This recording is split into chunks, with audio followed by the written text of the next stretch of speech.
இந்த இயக்கத்திற்காக நான் உழைத்த எனக்கு கொடுக்கப்பட்டிருக்கிற பரிசு. தமிழக வெற்றிக் கழகத்தில் இணைவது குறித்து செய்தியாளர் எழுப்பிய கேள்விக்கு முன்னாள் அமைச்சர் செங்கோட்டையன் விளக்கம் அளித்துள்ளார்.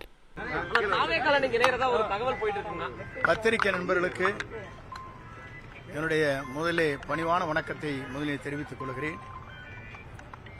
50 ஆண்டு கால அரசியல் வரலாற்றில் ஏற்றத்தாழ்வுகளை சந்தித்து இந்த இயக்கத்திற்காக நான் உழைத்த எனக்கு கொடுக்கப்பட்டிருக்கிற பரிசு உறுப்பினர் கூட இருக்கக்கூடாது என்ற முறையில் உறுப்பினரை நீக்கப்பட்டிருக்கிறார் என்பது நீங்கள் அறிவீர்கள்.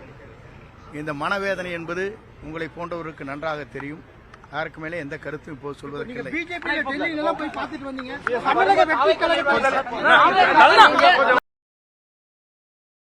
செய்திகளை உள்ளது உள்ளபடி தெரிந்து கொள்ள ரெஃப்ளெக்ட் நியூஸை சப்ஸ்கிரைப் பண்ணுங்க.